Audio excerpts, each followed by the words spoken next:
The flashing red and blue lights reflected off the oily puddles of the desolate Sunoco station.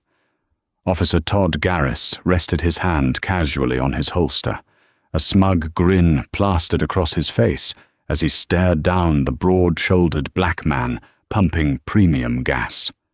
Garris thought he had caught an easy target in this quiet Tennessee backwater, someone he could easily intimidate to pass the night shift.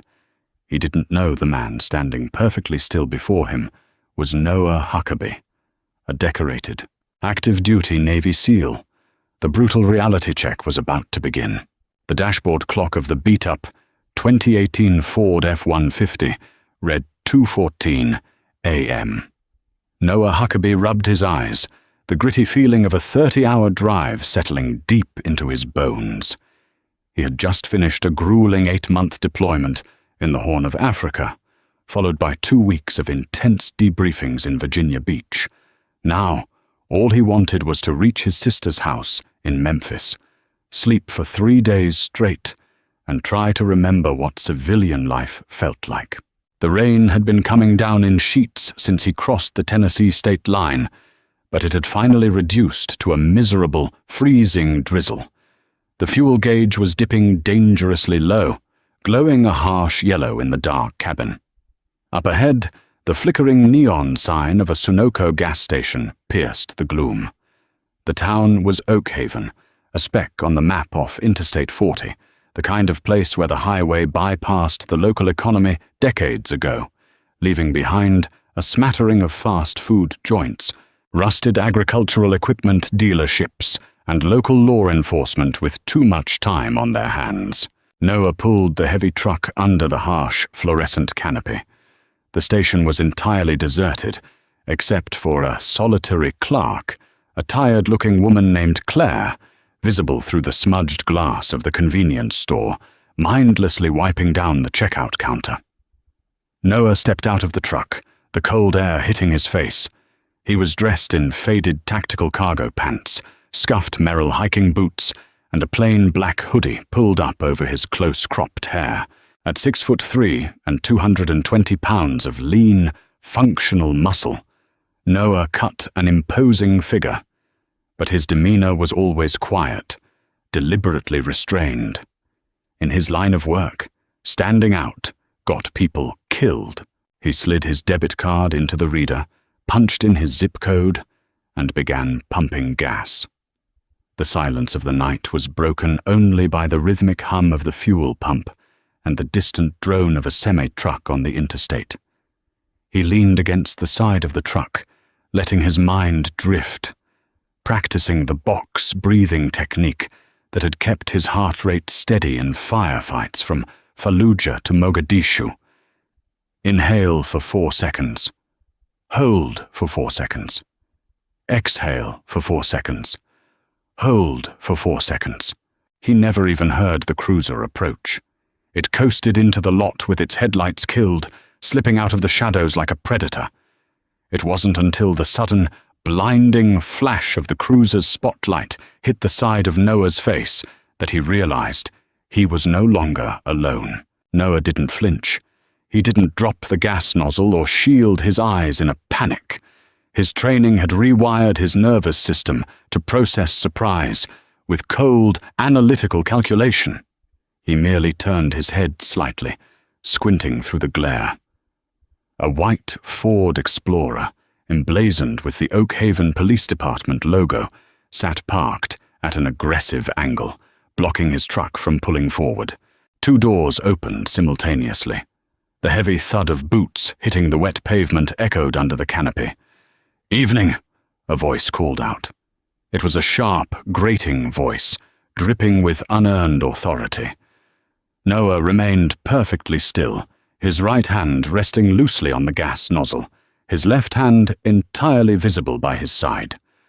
"Good evening, officers," Noah replied, his baritone voice smooth and utterly devoid of fear. Officer Todd Garris stepped into the light. He was a stocky man in his late 30s, his uniform a little too tight around the waist, a thick moustache failing to hide a weak chin. His partner, Officer Kevin Rooker, was younger, taller, and looked nervous, hanging back near the rear quarter panel of the cruiser. Garris approached with the unmistakable swagger of a man who owned the county lines. His hand was resting squarely on the butt of his Glock 19. "You're a long way from home, aren't you, buddy?" Garris said, stopping about 10 feet away. He looked Noah up and down, his eyes lingering on Noah's dark skin, then flicking to the out-of-state Virginia license plates on the F-150. "Just passing through," Noah said evenly. The pump clicked, signaling the tank was full. Noah calmly returned the nozzle to the cradle and replaced the gas cap. "Passing through," Garris repeated, exchanging a knowing glance with Rooker. "At 2 in the morning, in Oak Haven. Not exactly a tourist destination." "Heading to Memphis to see family," Noah stated. He didn't elaborate. He knew the game. Give them nothing to latch onto. Keep the answers short, factual, and polite. Garris took another step forward, violating the standard reactionary gap taught in police academies. It was an intimidation tactic. "Whose truck is this?" "Mine," Noah replied. "You got proof of that?" Garris asked, a nasty smirk playing on his lips. "It's just, we get a lot of stolen vehicles rolling down the I-40 corridor. And frankly, you don't look like the type of guy who can afford a $60,000 rig." Noah felt the familiar, cold shift in his mind. It was the shift from civilian mode to tactical assessment. Garris was aggressive, likely seeking a confrontation to justify a search or an arrest. Rooker was the weak link, his eyes darting around, uncomfortable with the blatant profiling, but lacking the spine to intervene. Noah knew that any sudden movement, any display of anger, would give Garris exactly the excuse he was fishing for. "The registration is in the glove compartment," Noah said. "My name is on it. I also have my driver's license in my back pocket. Would you like to see them?" "Yeah, I would," Garris said, unhooking the retention strap on his holster. "And do it real slow, slick." Noah moved with deliberate, exaggerated slowness. He reached into his back right pocket, using only his thumb and index finger, and extracted his leather wallet. He flipped it open, pulled out his Virginia driver's license, and handed it to Garris. He intentionally did not show his military ID. In Noah's experience, dropping the "I'm in the military" card during a hostile police encounter either de-escalated things or made insecure cops feel like they needed to assert dominance even harder. Given Garris's aggressive posturing, Noah judged it would be the latter. He wanted to handle this purely as a citizen, knowing his rights. Garris snatched the license. He shined his heavy maglite directly into Noah's eyes, trying to force him to look away. Noah held his gaze, his face a completely unreadable mask. "Noah Huckabee," Garris read, mispronouncing the last name slightly. "Virginia Beach. Well, Davy, you're a long way from the ocean. What exactly do you do for a living that pays for a truck like this?" "I work for the government," Noah said simply. Garris let out a short, barking laugh. "The government, right. What, you deliver the mail, or are you living off a government check?" "I'm a federal employee," Noah corrected calmly, his voice never rising above a conversational tone. "Officer, am I being detained, or am I free to go? I've paid for my gas, and I have a long drive ahead of me." Garris's smile vanished. The fact that Noah wasn't stammering, wasn't getting angry, and wasn't shrinking under his authority infuriated him. "You're detained, boy. We're running your plates and your license. Sit tight." Garris handed the license back to Rooker. "Run him. NCIC. Check for warrants. Check the VIN on the dash." Rooker nodded quickly and scurried back to the cruiser, leaving Garris alone with Noah. Garris began pacing around the truck, shining his flashlight into the cab, peering through the tinted windows. Noah stood his ground by the gas pump. He was calculating variables. Distance to the cruiser, 15 feet. Distance to Garris, 6 feet. Garris's weight, approximately 240 pounds, poorly distributed. If things went sideways, Noah knew exactly how to neutralize the threat without lethal force. A swift kick to the peroneal nerve, an arm bar, a controlled takedown, but that was the absolute last resort. He was a professional operator, a Tier 1 asset. Getting into a brawl with a small-town cop was a catastrophic failure of discipline. Got some heavy-duty gear in the back, Garris noted, shining his light into the rear cab. Looks like tactical bags. What's in the bags, Davy? Personal belongings, Noah said. They look like they're packed heavy, Garris pushed. You moving weight? We got a lot of drug trafficking on this route. Lots of guys from out-of-state moving product from the coast to the Midwest. I have no illegal substances in my vehicle, Noah said, his voice hard, leaving no room for misinterpretation. And I do not consent to any searches. Garris stopped pacing and turned to face Noah, stepping directly into his personal space. The smell of stale coffee and chewing tobacco wafted off the officer. I don't need your consent if I have probable cause, and right now you're acting mighty nervous. Noah stared down at the man. I am perfectly calm, officer. You are the one pacing. The radio on Garris's shoulder crackled. It was Rooker. Hey Todd, license is clean. No warrants. Registration comes back to Noah Huckabee. Vehicle is not reported stolen. Garris keyed his mic, annoyance flushing his cheeks red. Copy that. Stand by. He looked back at Noah, frustrated that his fishing expedition was coming up empty. Legally, the traffic stop, which wasn't even a traffic stop, just a consensual encounter that had morphed into an investigative detention, was over. There was no reasonable suspicion of a crime. But Garris couldn't let it go. His ego wouldn't allow a black man who refused to bow down to simply drive away into the night. All right, here's how this is going to go, Garris growled, pointing a thick finger at Noah's chest. I smell marijuana coming from this vehicle. Noah blinked, genuinely surprised by the audacity of the lie. That is factually impossible. I smell it, Garris repeated, louder this time, performing for the dash cam back in the cruiser.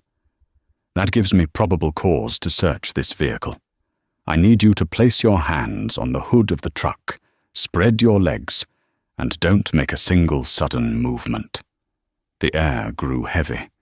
Inside the convenience store, Claire the clerk had stopped wiping the counter. She was standing frozen, watching the interaction with wide eyes, holding her cell phone. Noah didn't move towards the hood. He looked Garris dead in the eyes.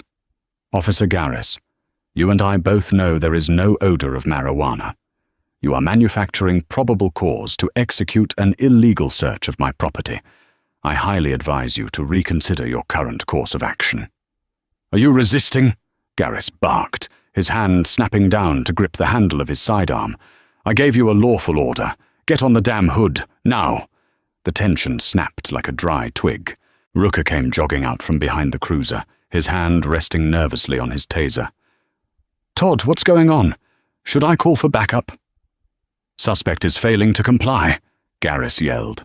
He stepped forward, reaching out to grab Noah by the collar of his hoodie to physically force him onto the hood. It was a fatal miscalculation. As Garris's hand shot forward, Noah's training overrode his conscious restraint. It wasn't a strike, it was a deflection, executed with terrifying speed and precision. Noah's left hand swept up, parrying Garris's wrist away from his body, while his right hand clamped down on Garris's elbow, locking the joint instantly.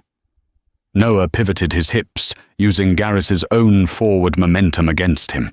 In less than a second, Garris was spun around, off balance, and slammed face first into the side of the F-150. Noah didn't strike him, didn't punch him. He simply pinned him there with mechanical efficiency, applying just enough pressure to the locked arm to ensure Garris couldn't reach his weapon. Do not reach for your firearm, Noah commanded, his voice suddenly dropping an octave, echoing with the raw, terrifying authority of a man who commanded troops in active war zones. Officer Rooker, step back and keep your hands away from your belt. I am not a threat, but I will not allow myself to be assaulted. Rooker froze in his tracks, his eyes bulging. He had never seen anyone move like that. It wasn't just fast, it was flawlessly executed violence, completely devoid of anger or panic. "Get him off me! Tase him!"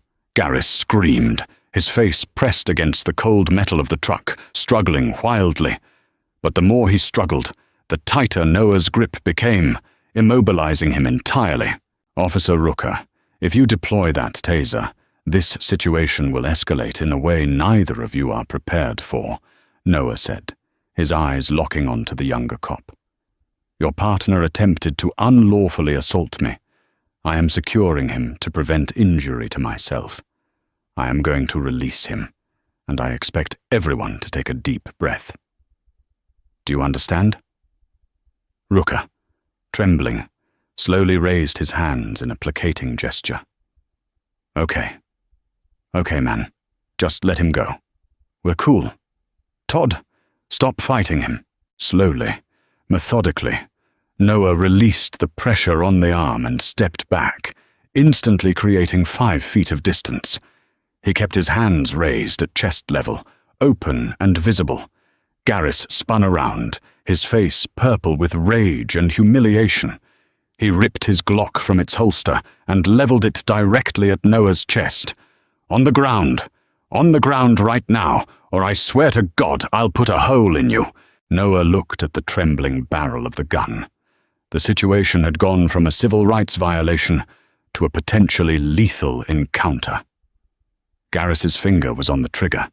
He was breathing heavily, his adrenaline spiking, completely out of control. "Todd, put the gun down," Rooker yelled, finally finding his voice. "He didn't hit you. He just pushed you. Put it down, man. There's cameras." Rooker pointed frantically toward the convenience store, where Claire was now visibly filming the encounter through the window with her smartphone. Garris hesitated. He glanced at the store, then back at Noah. The realization that he was being recorded seemed to pierce through his blind rage. Slowly, reluctantly, he lowered the weapon, though he didn't holster it. "You're under arrest," Garris spat, chest heaving. "Assaulting a police officer, resisting arrest. Turn around and put your hands behind your back." Noah knew that fighting an arrest on the side of the road, even an unlawful one, was a losing battle when guns were drawn. The battle had to be fought in the courtroom, not the asphalt. "I am complying," Noah said smoothly. He turned around, placed his hands behind his back, and interlaced his fingers. Garris holstered his weapon, pulled out his cuffs, and slapped them onto Noah's wrists with unnecessary force, tightening them until the metal bit into the bone. "You're done, Davy. Your life as you know it is over." "Search the truck," Garris ordered Rooker, shoving Noah roughly toward the back seat of the cruiser. "Tear it apart. I want to know exactly what this piece of trash is hiding." Rooker hesitated, knowing they still lacked a legitimate warrant or probable cause, but he was too terrified of Garris to refuse. He put on a pair of black latex gloves and walked over to the F-150. Noah sat in the cramped, hard plastic back seat of the cruiser, his shoulders burning from the tight cuffs. He watched through the wire mesh screen as Rooker opened the rear door of his truck. For 10 minutes, Rooker tossed the interior. He threw Noah's clothes onto the wet pavement, scattered his toiletry bag, and ripped up the floor mats. Nothing. No drugs, no contraband, no weapons. Then, Rooker found it. Tucked beneath the rear seats was a heavy-duty black Pelican case, secured with 2 thick steel padlocks. Rooker dragged it out and set it on the tailgate. Garris walked over, a triumphant smirk returning to his face. "What do we have here? A locked box in a drug corridor. Bring me the bolt cutters from the trunk." "Todd, we can't bust a locked container without a warrant," Rooker warned, his voice shaking. "He's under arrest for assaulting me, Kevin. It's an inventory search incident to arrest. Cut the damn locks, Garris barked. Reluctantly, Rooker retrieved the heavy bolt cutters. With 2 sharp snaps, the steel locks gave way, clattering to the ground. Garris stepped forward, his eyes gleaming with anticipation. He unlatched the heavy plastic clasps and threw open the lid of the Pelican case, expecting to find bricks of cocaine, stacks of dirty cash, or illegal firearms. Instead, he froze. The triumphant smirk vanished instantly, replaced by a look of profound, sickening confusion. Inside the case, meticulously laid out on custom-cut, high-density foam, was not contraband. It was a perfectly folded American flag. Beside it sat a velvet display box, currently open. Inside the box gleamed the unmistakable, heavy bronze star of the Medal of Honor, accompanied by a Navy Cross and a Purple Heart. Below the medals rested a bound, highly classified operational dossier, bearing the seal of the United States Naval Special Warfare Command, stamped with the words, "Eyes Only." Clearance level, top secret. And resting right in the center, gleaming under the harsh gas station lights, was a solid gold trident, the sacred insignia of a Navy SEAL. Officer Todd Garris stared at the contents of the box, his bravado evaporating into the cold night air. The realization of what he had just done, and exactly who he had just illegally assaulted and handcuffed, hit him like a freight train. From the back of the cruiser, Noah Huckabee sat quietly, watching the color drain from the officer's face. The karma hadn't just arrived, it had come wearing full tactical gear, and the fallout was going to shake the Oak Haven Police Department to its very foundations. The freezing drizzle continued to fall, hissing against the hot halogen lamps of the gas station canopy, but Officer Todd Garris felt entirely numb to the cold. He stood paralyzed at the tailgate of the F-150, staring down into the black Pelican case.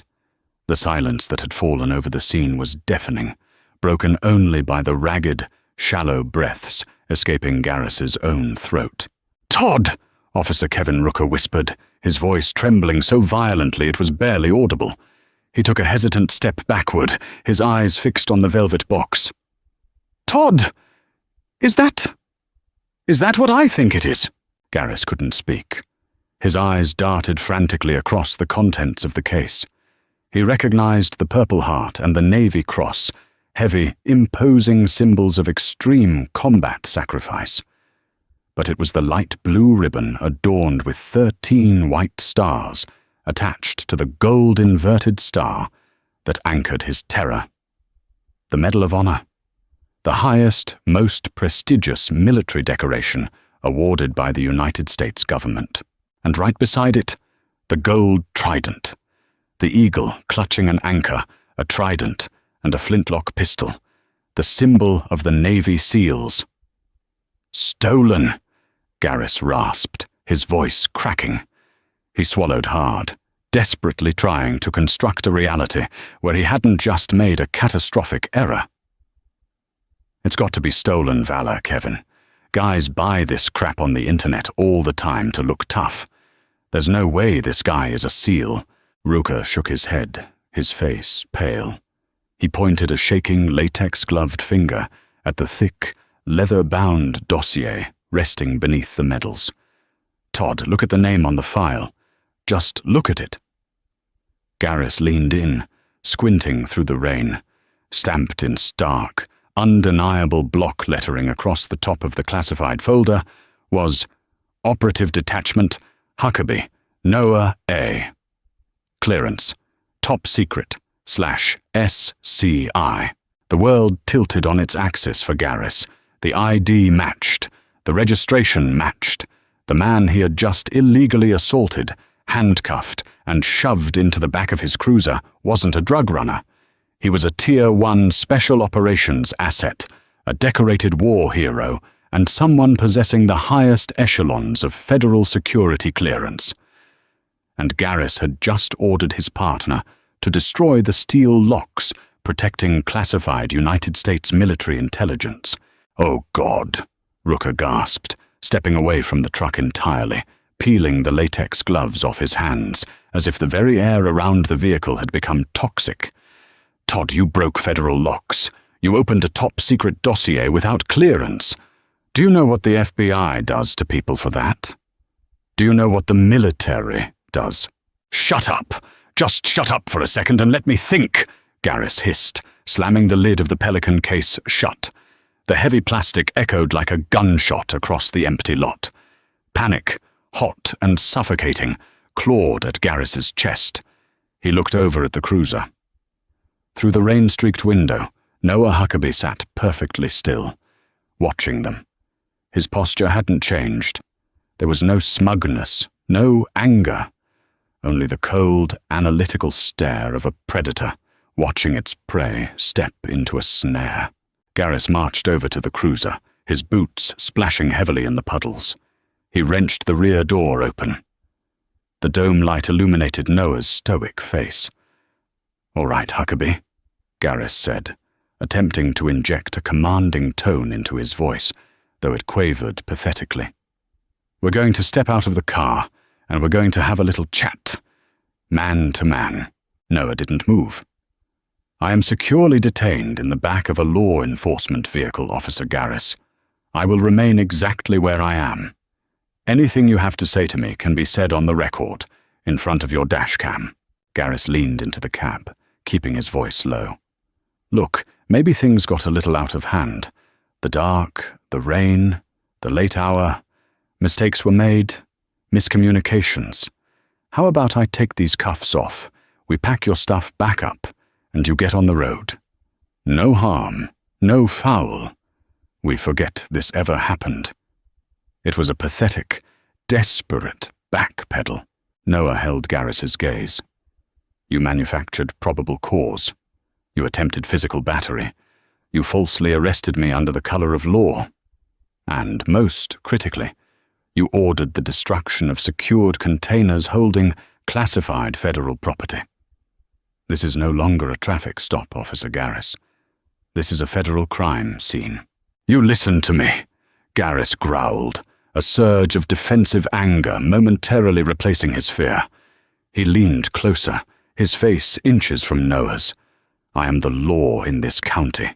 I can make your life miserable. I can drag you through the mud, impound your truck, and tie you up in local courts for the next 2 years. You want to ruin my career over a misunderstanding? I'll make sure you regret it." Noah's expression remained utterly impassive. "My commanding officer is Captain James Whitmore at Naval Special Warfare Command. By protocol, if a Tier 1 operator is detained and separated from classified materials, a distress signal is automatically assumed. I suggest you call your Chief of Police immediately, before the Naval Criminal Investigative Service traces my vehicle's transponder and descends on this gas station." Garris's blood ran cold. Transponder. NCIS. He backed out of the cruiser and slammed the door shut. He looked over at the convenience store.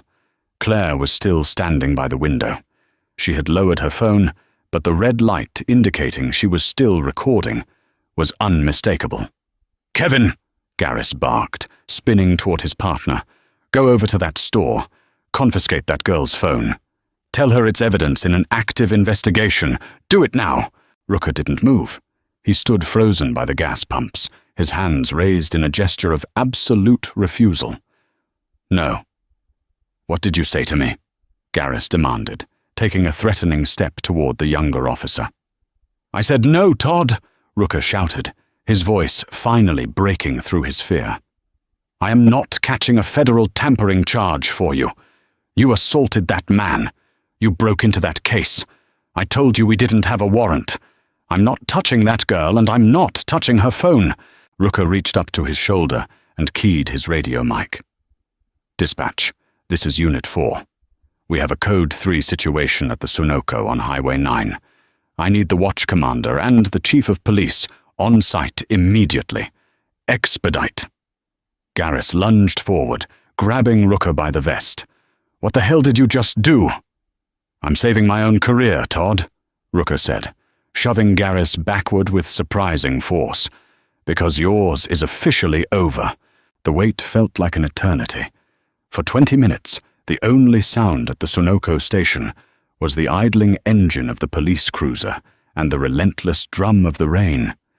Garris paced frantically back and forth beneath the canopy, chewing on his thumbnail, his mind racing through a dozen different scenarios, trying to find a lie that could save him.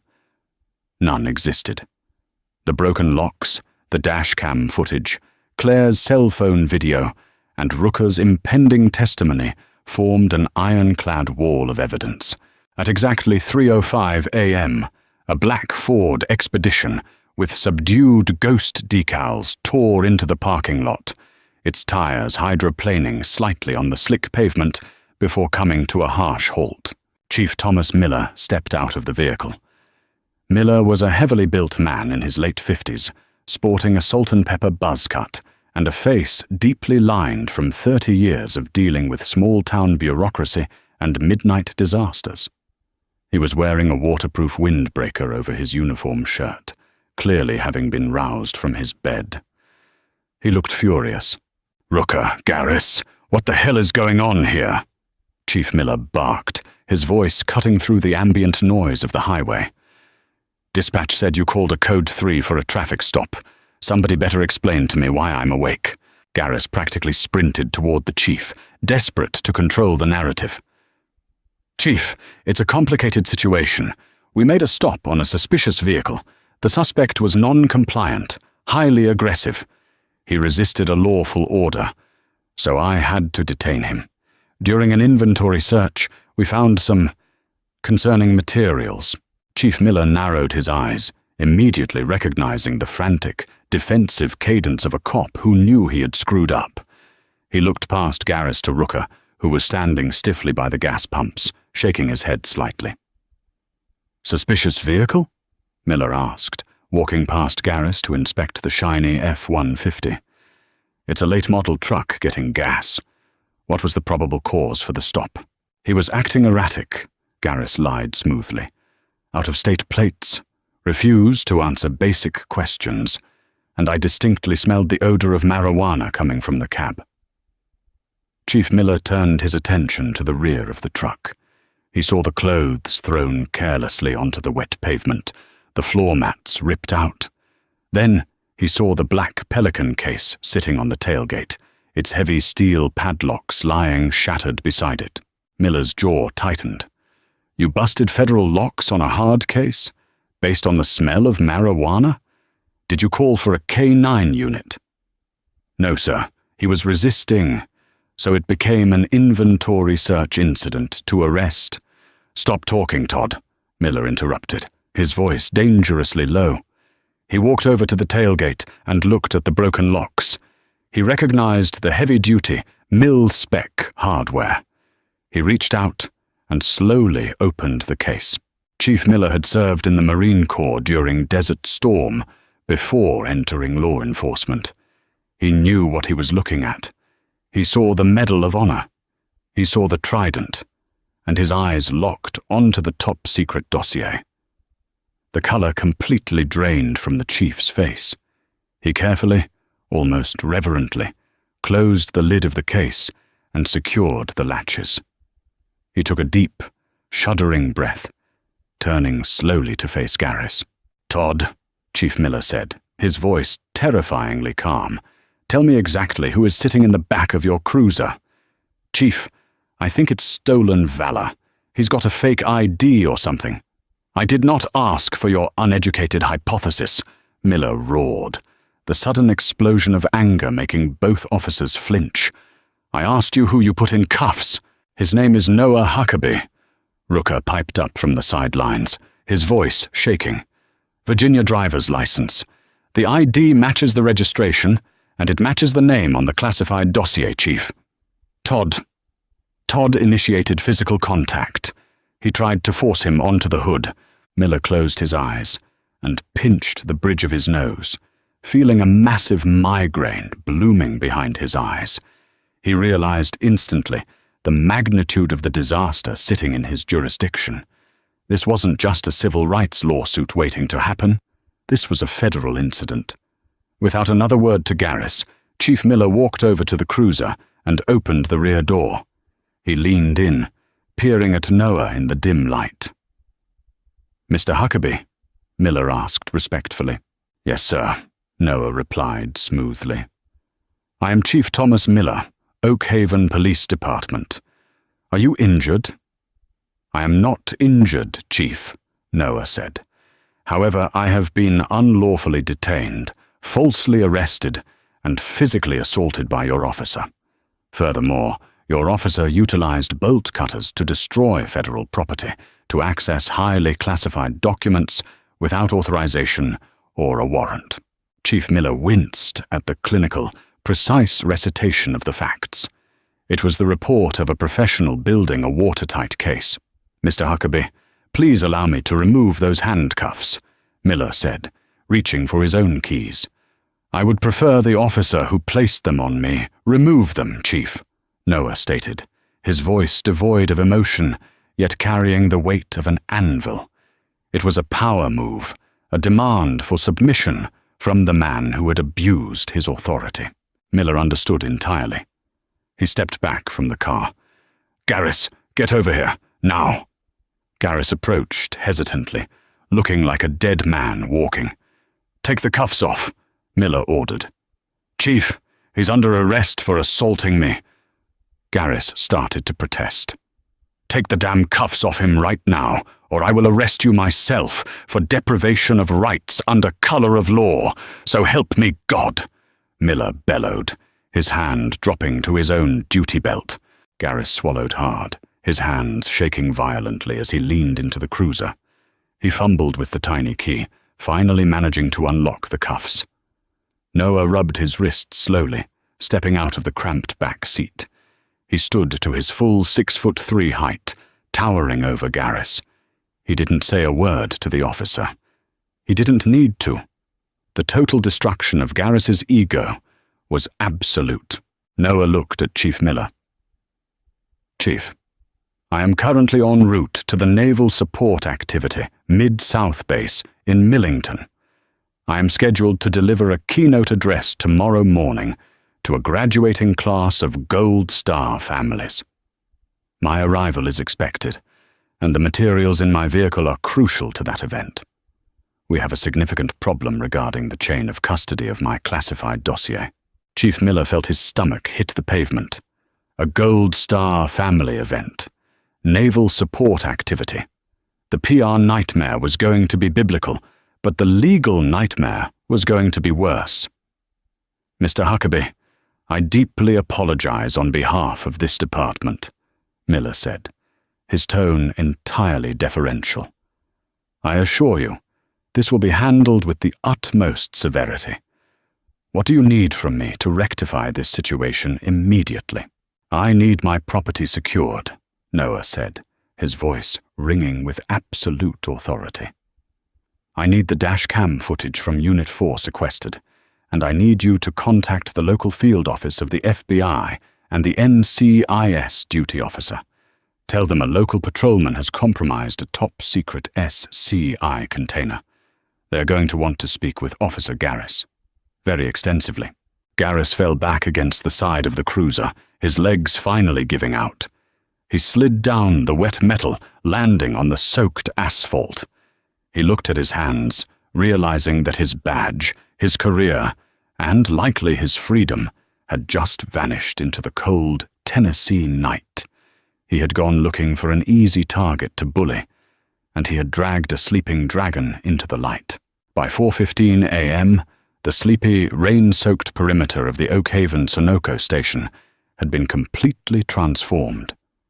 The local police cruisers had been pushed to the outer edges of the lot, replaced in the center by 3 black, unmarked Chevrolet Tahoes equipped with encrypted government communication arrays.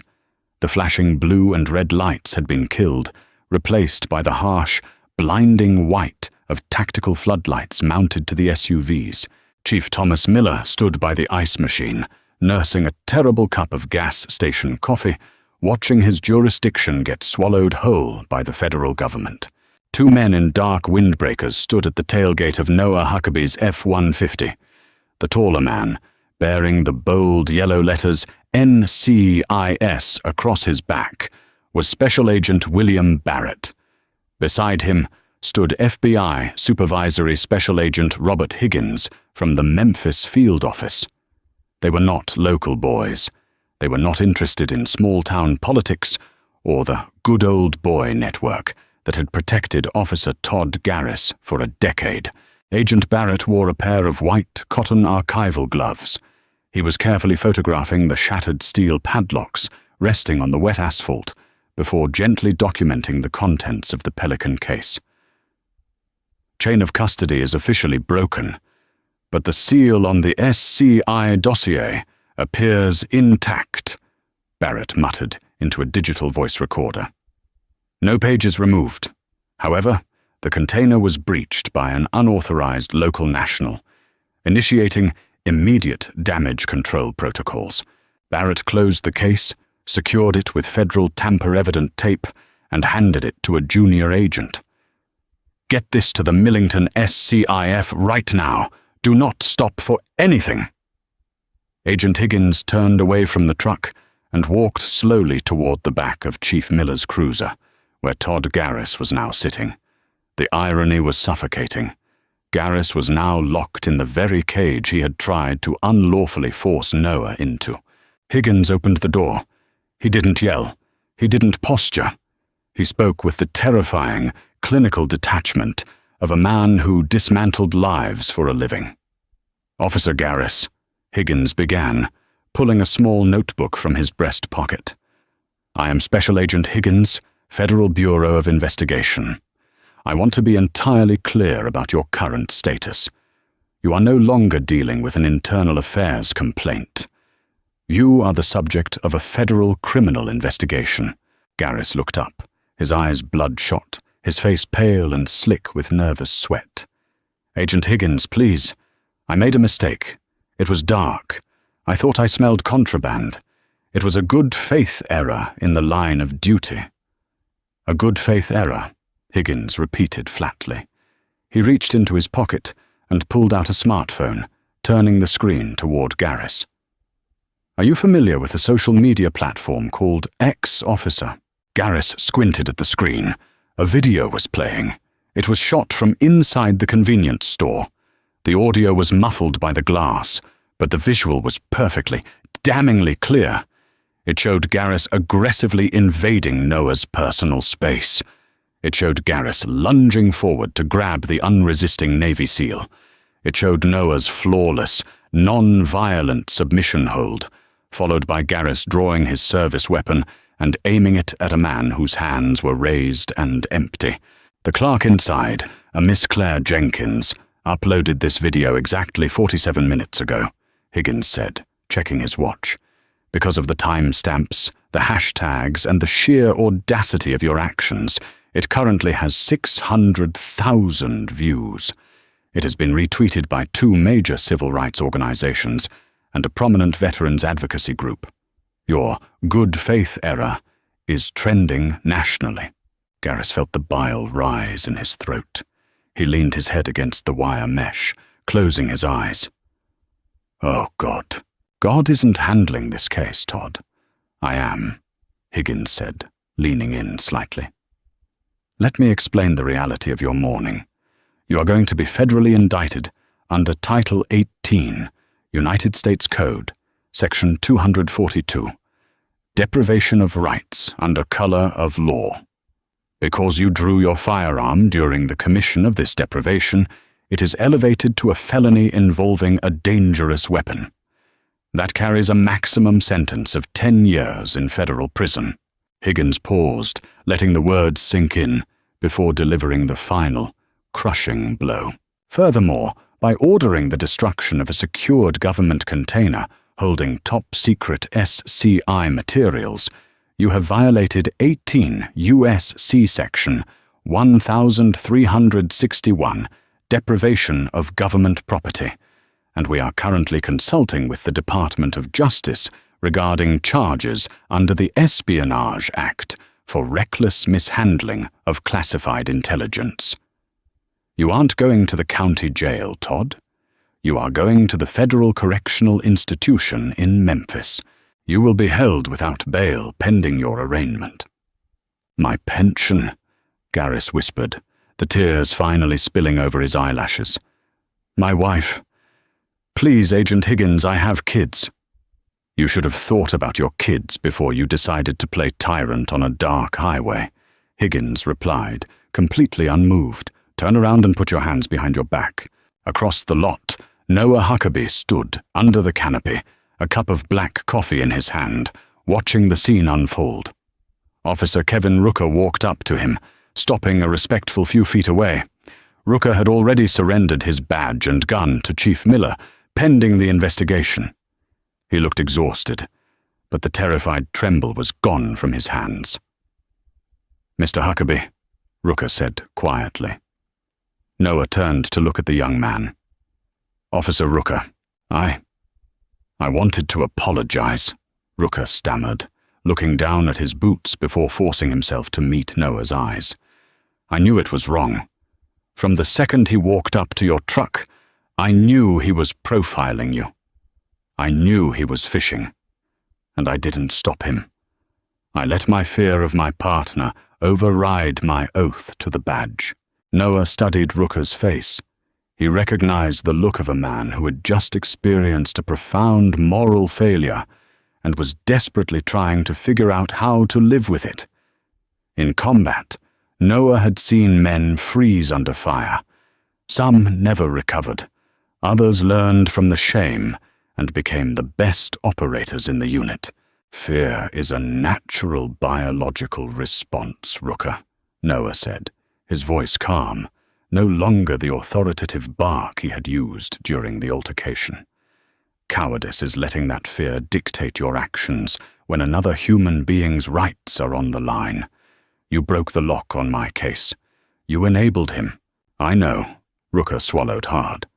I'm resigning in the morning. I've already told the chief. I'm going to give a full, sworn statement to the FBI. Everything Garris said, everything he ordered me to do. I'm not hiding behind the blue wall. Noah nodded slowly. Then maybe there's hope for you yet. It takes a different kind of courage to admit you were the villain in the story. You have a long road to earn back your self-respect, Kevin. Start walking it. Noah walked toward his F-150. An NCIS agent was waiting by the driver's door to escort him to the base. As Noah pulled out of the Sunoco station, he looked in his rearview mirror.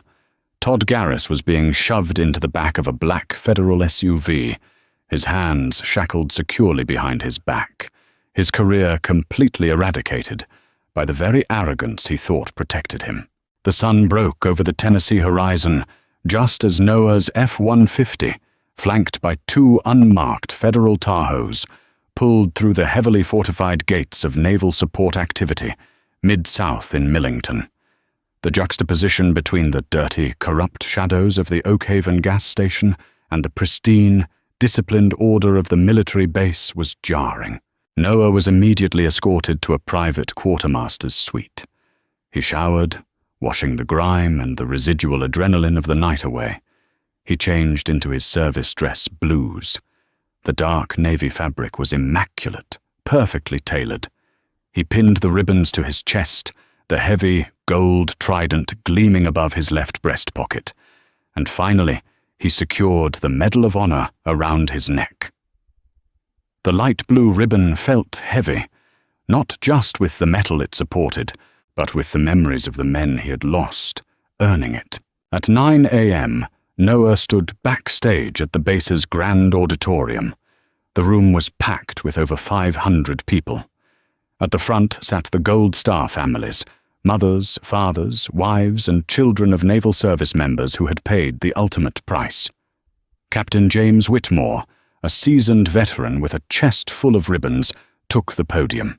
Ladies and gentlemen, our keynote speaker today requires very little introduction within the special warfare community, Captain Whitmore announced, his voice echoing through the silent hall. He is a man who understands that true authority is not demanded. It is earned through sacrifice, discipline, and an unwavering commitment to the values of this nation. Please welcome Chief Petty Officer Noah Huckabee. The applause was thunderous as Noah walked onto the stage. He approached the podium, his posture perfect, his face a mask of calm, solemn respect.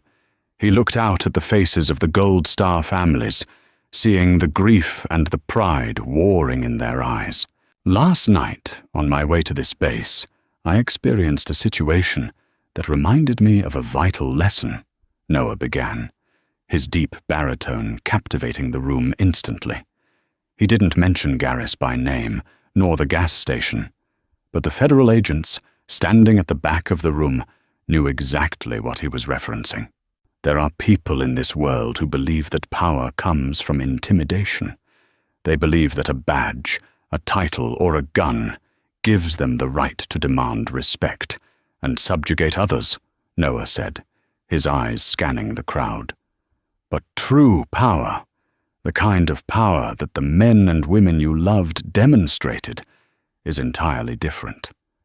True power is restraint.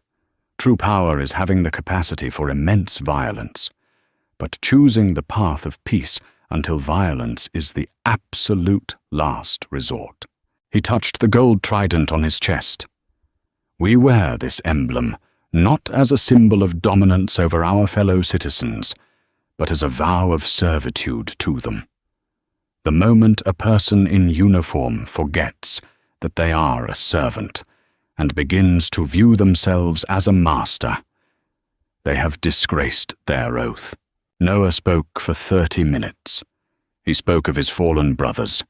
He spoke of the heavy, silent burden carried by the families left behind. He spoke of the necessity of holding the line against tyranny, whether that tyranny comes from a foreign adversary in a desert compound or from an abuse of power on a rainy highway back home. By the time he stepped away from the podium, there wasn't a dry eye in the auditorium. He had turned the ugliness of the night before into a profound testament to the real meaning of duty. The fallout in the civilian world, however, was swift and brutal. The video shot by Claire Jenkins caught fire on the internet, picked up by every major news network from CNN to Fox News. The hashtag Oakhaven disgrace trended globally for 3 days. The public outrage was nuclear, fueled by the sheer, undeniable visual of a racist, power-tripping cop attempting to assault an incredibly restrained, decorated war hero. 3 weeks later, Todd Garris stood before a federal judge in the United States District Court for the Western District of Tennessee. Stripped of his uniform, wearing an orange jumpsuit and shackles, he looked incredibly small. The courtroom was packed with reporters. The United States Attorney did not offer a plea deal. The defendant, acting under the color of law, willfully and maliciously attempted to deprive a citizen of his Fourth Amendment rights, engaging in physical battery and the destruction of classified government property, the federal prosecutor stated. His actions represent the absolute worst elements of law enforcement. Todd Garris was found guilty on all federal charges. The judge, citing the egregious abuse of power and the international embarrassment brought upon the local police force, sentenced Garris to 8 years in a federal penitentiary, to be followed by 3 years of supervised release. His police pension was entirely stripped, seized to pay the federal fines associated with the destruction of government property. His wife filed for divorce before his first year was up, unable to bear the public disgrace and the financial ruin. Kevin Rooker kept his word. He resigned the morning after the incident and testified fully and truthfully against Garris. Because of his cooperation, he avoided federal indictment, receiving only probation for his failure to intervene. Haunted by his cowardice, Rooker left Tennessee entirely. 5 years later, he was working as an emergency room nurse in Chicago, having dedicated his life to actually saving people, carrying the memory of the Navy SEALs' terrifying composure as a daily reminder to never let fear rule his actions again. As for Noah Huckabee, he never sought fame or public retribution. He declined every media interview regarding the gas station incident. The Monday following his keynote address, he quietly packed his F-150 and drove back to Virginia Beach. He had a new deployment schedule to review, a new team to lead, and a country to protect. He remained what he had always been, a quiet professional, standing in the dark, ensuring that the light of justice, no matter how long it takes, eventually finds those who try to extinguish it. The story of Noah Huckabee and Officer Garris is a powerful reminder that true strength isn't about raising your voice or throwing a punch. It's about absolute discipline in the face of blinding ignorance. Garris thought he found an easy victim to bully in the dark, but karma delivered a brutal reality check in the form of a Tier 1 operator. It proves that a badge does not grant the right to terrorize, and those who abuse their power will eventually clash with someone who has the courage, the training, and the righteous authority to tear their false kingdom down. If this story of absolute justice and immediate karma got your blood pumping, hit that like button right now. Have you ever witnessed someone in power get a massive reality check? Tell us your story in the comments below. Don't forget to share this video with anyone who loves a story where the bully gets exactly what they deserve. And hit that subscribe button and the bell icon so you never miss another dramatic, real-life tale of justice served.